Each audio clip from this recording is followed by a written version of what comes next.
মহাযোগ ঈশ্বৰ তেওঁতকৈ আৰু ওপৰত সুপ্ৰিম তাতকৈ ওপৰত আৰু কোনো নাই সুপ্ৰিম কোন বোলে ভগৱান কৃষ্ণ হয়নে যাৰ আজ্ঞা মানে পালন মানে আজ্ঞা মানে হিৰোধাৰ্য কৰি ৰাখিছে তিনিজন দেৱতা ব্ৰহ্মা হৰি আৰু হৰ ইয়াত ব্ৰহ্মা মানে হৈছে সৃষ্টিকৰ হৰি মানে হৈছে পালনকৰ্তা আৰু হৰ মানে হৈছে সংহাৰকাৰী এই ত্ৰিগুণাত্মিক তিনিজন দেৱতাক ভগৱান কৃষ্ণই সৃষ্টি স্থিতি আৰু অন্তৰ কাৰণে দায়িত্ব দিছে আৰু এই তিনিজনৰ দ্বাৰাই জগতখনক ভগৱন্ত সৃজন পালন আৰু সংহাৰ কৰি আছে আৰু এখন এখন ব্ৰহ্মাণ্ড তিনিজন দেৱতা আছে ব্ৰহ্মা বিষ্ণু মহেশ্বৰ ব্ৰহ্মা বিষ্ণু মহেশ্বৰ ব্ৰহ্মা বিষ্ণু মহেশ্বৰ আৰু এনেকুৱা অনন্ত কোটি ব্ৰহ্মাণ্ড আছে আৰু এনেকুৱা অনন্ত কোটি ব্ৰহ্মাণ্ডৰ ভগৱান হৈছে মূল সুপ্ৰিম মহেশ্বৰ যাক কৃষ্ণ বুলি কৈছে হয়নে সেইকাৰণে মাধৱদেৱে ঘোষাত কৈছে যে গোবিন্দ গোবিন্দ ৰাম মুৰাৰী অনন্ত কোটি ব্ৰহ্মাণ্ডৰ হৰি অধিকাৰ এবাৰ মানে ব্ৰহ্মাই ভগৱানক লগ কৰিবলৈ গ'ল বৈকুণ্ঠলৈ বৈকুণ্ঠৰ 7টা ফলক থাকে 7 বৈকুণ্ঠ বুলি কোৱা হৈছে প্ৰথম বৈকুণ্ঠটোৰ নাম হৈছে সনাতন তাৰপিছত শ্বেতবিলাস পদ্মবিলাস ধৰ্ম একেবাৰে শেষৰ বৈকুণ্ঠটোৰ নাম হৈছে গুৰুধৰ্ম তাত ভগৱান ভক্তসকলৰ লগত সত্য আৰু অসত্যৰ আসনত বহি ধৰ্ম আৰু অধৰ্মৰ আসনত বহি ভগৱন্ত শ্ৰীদেৱী ভূদেৱী আৰু নীলাদেৱী ভগৱন্তক শুশ্ৰূষা কৰিছে সেৱা কৰিছে সনক সদানন্দ পাৰিষদবিলাকে ভগৱন্তৰ গুণনাম শ্ৰৱণ কীৰ্তন কৰি আছে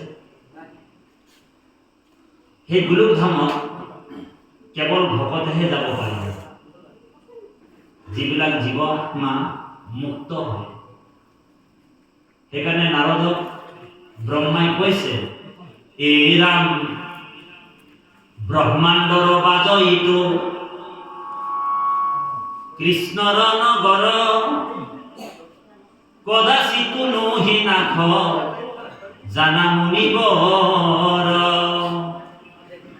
ব্ৰহ্মাণ্ডৰ বাজইটো কৃষ্ণৰ নগৰ কদাচিতো নহি নাখ জানা মুনিবৰ বোলে ব্ৰহ্মাণ্ডতে নাই বোলে কৃষ্ণৰ ভুৱন ক'ত আছে বোলে প্ৰপঞ্চ ভিতৰে নহিকে হেন থান ভক্তৰ নিমিত্তে কৃষ্ণ কৰিছা নিৰ্মাণ আপোনালোকৰ কাৰণে স্পেচিয়েল বনাই ৰাখিছে ভগৱান বুজিছেনে তাত বোলে ব্ৰহ্মা বিষ্ণু মহেশ্বৰৰো এন্ট্ৰি নাই বুলি কৈছে অ হৰি তাত ব্ৰহ্মা বিষ্ণু মহেশ্বৰ যাবই নোৱাৰে ব্ৰহ্মা বিষ্ণু মহেশ্বৰ কলৈকে যাব পাৰে জানেনে য'ত নেকি ভগৱান অৰ্চাৰূপে থাকে ক্ষীৰসাগৰ লক্ষ্মীৰ লগত বাস কৰি আছে সেই বৈকুণ্ঠত ভগৱন্তৰ কাৰ্যালয় হয় তাত ব্ৰহ্মা বিষ্ণু মহেশ্বৰ যাব পাৰে অফিচটো কিন্তু য'ত নেকি গোলকধাম আছে য'ত পূৰ্ণানন্দ ভগৱান আছে য'ত সচিদানন্দ ভগৱান আছে আনন্দ স্বৰূপৰ যিজন ঈশ্বৰ কৃষ্ণ সেই বৈকুণ্ঠ ধামত ভকতসকল যাব পাৰে যিসকল মুক্ত জীৱ তাত যাবলৈ বহুত ডাঙৰ বহুত বোলে পঢ়া লিখা নালাগে ডিগ্ৰীৰ প্ৰয়োজন নালাগে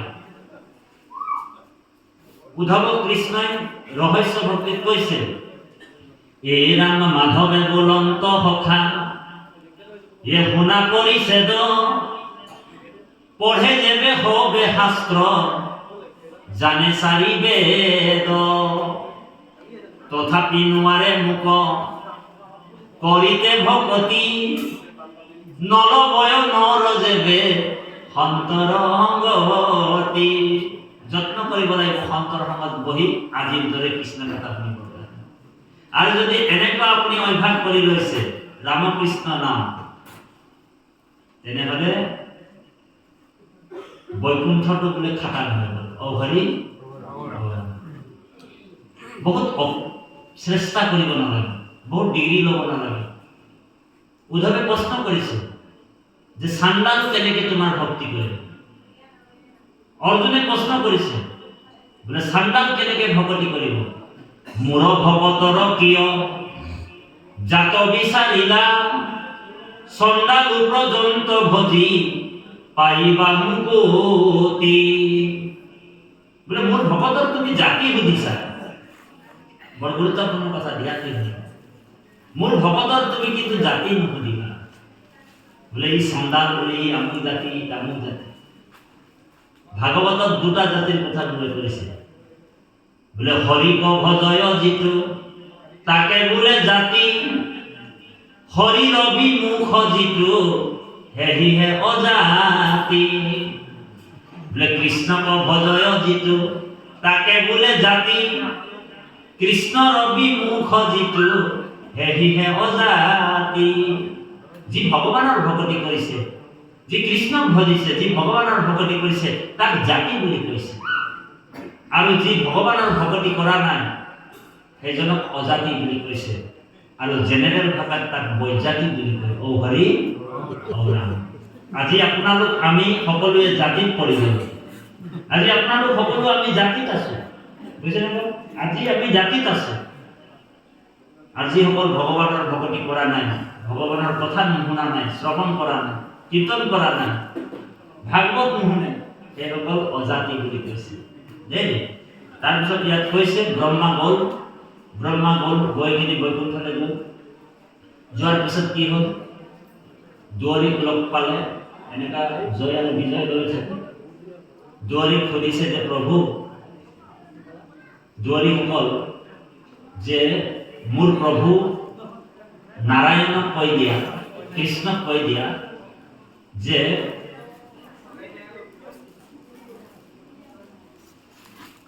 ব্ৰহ্মা আহিছে লগ কৰিবৰ কাৰণে।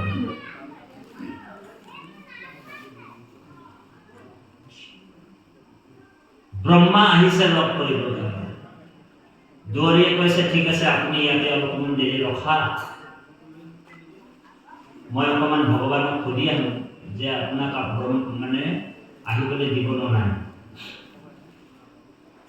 দুৱাৰীয়ে গ'ল, ভগৱান কৃষ্ণক সেৱা কৰি কৈছে যে হে প্ৰভু, তোমাক লগ কৰিবৰ কাৰণে এজন মানুহ আহিছে, নিজকে 4টা মূৰ থকা এটা মানুহ আহিছে আৰু নিজকে ব্ৰহ্মা বুলি পৰিচয় দিছে। হৰি ৰাম। তেতিয়া ভগৱানে মানে দুৱাৰীকে সুধিছে যে কোনখন ব্ৰহ্মাণ্ডৰ ব্ৰহ্মা আহিছে, এই বুলি মানে ভগৱানে দুৱাৰীকে সুধিলে।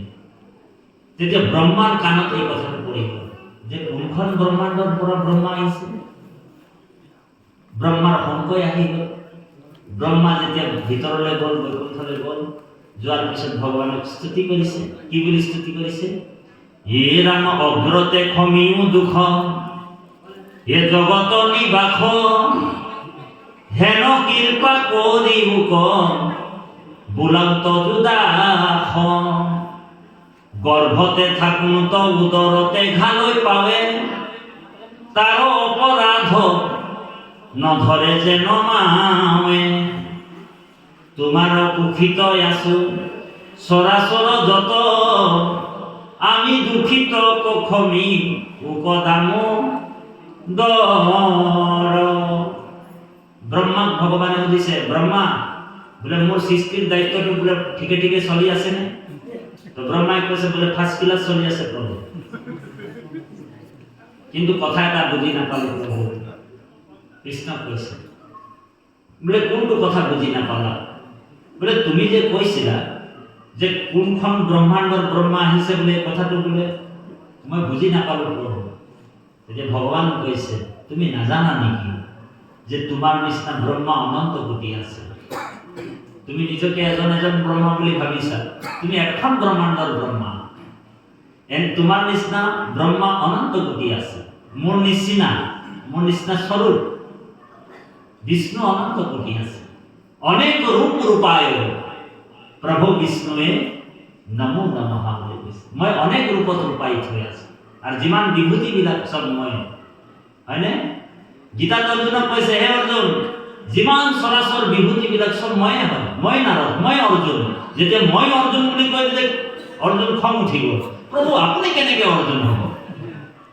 বোলে হয়, অৰ্জুন বেলেগ নহয়, ময়ে অৰ্জুন। মই তুমি নৰ খালি, মই নাৰায়ণ, পাৰ্থক্য ইমানে। মই ভৱিষ্য জানো, তুমি কিন্তু ভৱিষ্য নাজানো। অৰ্জুন তেতিয়াহে স্বীকাৰ কৰিছে যে মই তোমাৰে অংশৰ পৰা আহিছোঁ। সেইকাৰণে আমিও যিমানবিলাক ইয়াত আছো, তোমাৰহে অংশ। আমি যত জীৱ যাওঁ, তোমাৰ মায়াই হৰি বান্ধিছে আমাৰ। যেতিয়ালৈকে মায়া আছে, আমাৰ অবিদ্যা আছে, তেতিয়ালৈকে আমিও ঈশ্বৰৰ হয় বুলি স্বীকাৰ কৰিব পৰা নাই। তোমাৰ মায়াই হৰি বান্ধিছে আমাক, দিও উপদেশ ভজো তোমাৰ চৰণ। মায়াৰ বন্ধন সিংহু সৰ্বন কীৰ্তনে। মোৰ এই যে যিটো মায়া, মই যে আত্মা, মই যে ভগৱন্তৰ পৰা আহিছো। হে ৰাম জল বুদ বুদ যেন জলে মিলি ছয়, ব্ৰহ্ম তহু জীৱ ব্ৰহ্মে যাই লীন। কৰ পৰা আহিছে জীৱবিলাক? জীৱাত্মাবিলাক আমি কৰ পৰা আহিলো? ভাগৱত হৈছে আত্মবিশ্লেষণ, বুঝলেন বাবু? ভাগৱত কি হয়? আত্মবিশ্লেষণ। আমি কৰ পৰা আহিছিলো, কলৈ যাব লাগিব, আৰু এই পৃথিৱীত থাকি মই কি কৰিব লাগিব। গতিকে কৃপালু বাপাই সমস্ত অনন্ত অনন্ত কোটি কোটি ব্ৰহ্মাণ্ডৰ যিজন নায়ক, বোলে কটাক্ষতে স্ৰজন্ত ব্ৰহ্মাণ্ড কোটি কোটি। শিৱই কৈছে এইটো প্ৰাৰ্থনা, বোলে কটাক্ষতে স্ৰজন্ত ব্ৰহ্মাণ্ড কোটি কোটি, একোটা ডিম্বৰ মই ৰুদ্ৰ এক গুটি। মইতো এটা ৰুদ্ৰৰ গুটিহে মাত্ৰ বুলি কৈছে ভাগৱতৰ অষ্টম স্কন্ধ হৰমোহন অধ্যায়ত। গতিকে অৰ্জুনক কৈছে, হে অৰ্জুন, কৃষ্ণ বোলে অদভূত, এ শুনিও অৰ্জুন মুহুৰ স্বৰূপ জানি বাক পাৰে কোন। মই ব্ৰহ্ম মূৰ কৰ্ম নজানে একো জন, ব্ৰহ্মা হৰ মোহ যাই মোহৰ মায়াত। বোলে মোৰ মায়াত বোলে ব্ৰহ্মা আৰু হৰ মোহ যায় বুলি কৈছে। গুৰু উপদেশে নানা শাস্ত্ৰক পঢ়য়, তথাপি বিচাৰি মোৰ তত্ত্ব নপাবয়। মুহূৰ্ত বিশ্বাস যেবে দৃঢ় কৰে নৰ, সেহিজন জানে মোৰ তত্ত্ব অগোচৰ।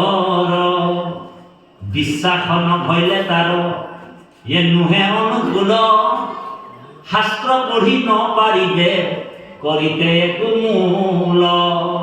যেতিয়ালৈকে হুদুৰি বিশ্বাস নহব কৃষ্ণ চৰণত, তেতিয়ালৈকে আমাৰ হৃদয়ত যে ভগৱান আছে আৰু কৃষ্ণই যে একমাত্ৰ দেৱতা, এই কথাটো, কাৰণ কৃষ্ণ একমাত্ৰ দেৱতা, কাল মায়াদিও অধিকাৰী। সকলোৱে গাব, সকলোৱে গাব, হে কৃষ্ণ এক দেৱ দুঃখহাৰী, হে কাল মায়াদিৰ অধিকাৰী, হে কৃষ্ণ বিনে শ্ৰেষ্ঠ দেৱ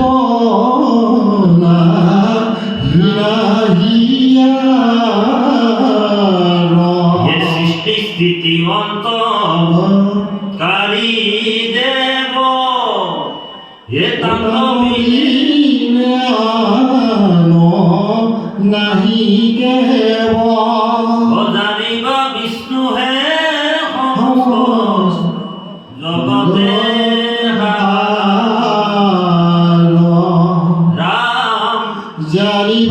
বিষ্ণুহে সমস্ত জগত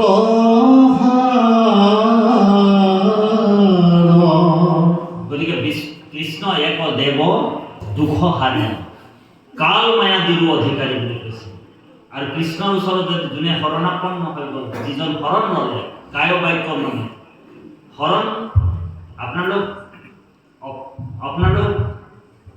শৰণ কাক বুলি ভাবিছে? শৰণ কোনো অনুষ্ঠানত নহয়। অনুষ্ঠান বোলে ভাগৱতী সমাজত শৰণ নহয়, শ্ৰীমন্ত শংকৰদেৱ সংঘত শৰণ নহয়, আমুক নাম ধৰ্ম সমাজত শৰণ নহয়, সত্ৰত শৰণ নহয়। মানুহে কয় যে আমাৰ শৰণ বোলে সত্ৰত হৈছে। সত্ৰত শৰণ হয় নেকি? সমাজত শৰণ হয় নেকি? শৰণ কেৱল কৃষ্ণৰ অভয় পদ পংকজ কমলত হয়। বুজিছেনে বাৰু? শৰণ কেৱল কৃষ্ণৰ অভয় পদ পংকজ কমলত হয়। শৰণ কাক কৈছে? ভাগৱতে দশম স্কন্ধত কৈছে যে হেৰিহে শৰণ ভজন অনুপাম কৰ্মে নুশুনয় আন দেৱতাৰ নাম। শৰণ কাক কৈছে? যে যি নেকি ভগৱন্তক ভকতি কৰি আছে। বোলে সৰ্ব ধৰ্মান পৰিত্যাজ্য, গীতাত অৰ্জুনক কৈছে 18 অধ্যায় 65 নম্বৰ শ্লোক, নোট কৰি ল'ব। গীতাত কৈছে হে অৰ্জুন, বোলে সৰ্ব ধৰ্মান পৰিত্যাজ্য মামেকম শৰণম ব্ৰজ অহম তাম সৰ্ব পাপৈভ্যো মোক্ষায়াস্মি মম শুচো। হে অৰ্জুন, তুমি যি ধৰ্ম কৰিলা বোলে ত্যাগ কৰা। মই ক্ষত্ৰিয়ৰ ধৰ্ম পালন কৰি আছো, বাদ দিয়া। মই শূদ্ৰৰ ধৰ্ম পালন কৰিছো, বাদ দিয়া। সব ত্যাগ কৰা। সকলো ত্যাগ কৰি সম্পূৰ্ণৰূপে চাইলেণ্ডাৰ হ'ব লাগিব। সৰ্বধৰ্মান পৰিত্যাজ্য মামেকম, কেৱল মোক প্ৰেম কৰা। কৃষ্ণই কৈছে মোৰ বাহিৰে যদি তোমাৰ এটেচমেণ্টটো আইগৰাকীৰ প্ৰতি বেছিকৈ আহি গ'ল, বুজিছেনে? আইগৰাকীৰ মুহত যদি তুমি ফচি আছা, তেনেহ'লে মই তোমাৰ জিম্মেদাৰী ল'বলৈ নাই অৰ্জুন। ঔ হৰি কোনোবা এটা ল'ৰাটোৰ যদি মুহত পৰি গ'লে, সেইকাৰণে ভক্তি কৰিবলৈ হ'লে আমি নিস্পৃহা হ'ব লাগিব, নিৰ্মুখ হ'ব লাগিব আৰু নিস্বাৰ্থ হ'ব লাগিব। তেতিয়াহে ভক্তিটো শিকিব। নিস্বাৰ্থ হ'ব লাগিব, নিস্পৃহা হ'ব লাগিব আৰু নিৰ্মুখ হ'ব লাগিব। গতিকে অৰ্জুনক কৈছে তেনেকুৱা তুমি সম্পূৰ্ণৰূপে কায় বাক্য মানে যেতিয়া শৰণাপন্ন হ'বা, আশ্ৰয় ল'বা, তেতিয়া বোলে মই অহম তাম সৰ্ব পাপৈভ্যো মোক্ষায়াস্মি মম শুচো, মই তোমাক সকলো পাপৰ পৰা মুক্ত কৰিম বুলি কৈছে।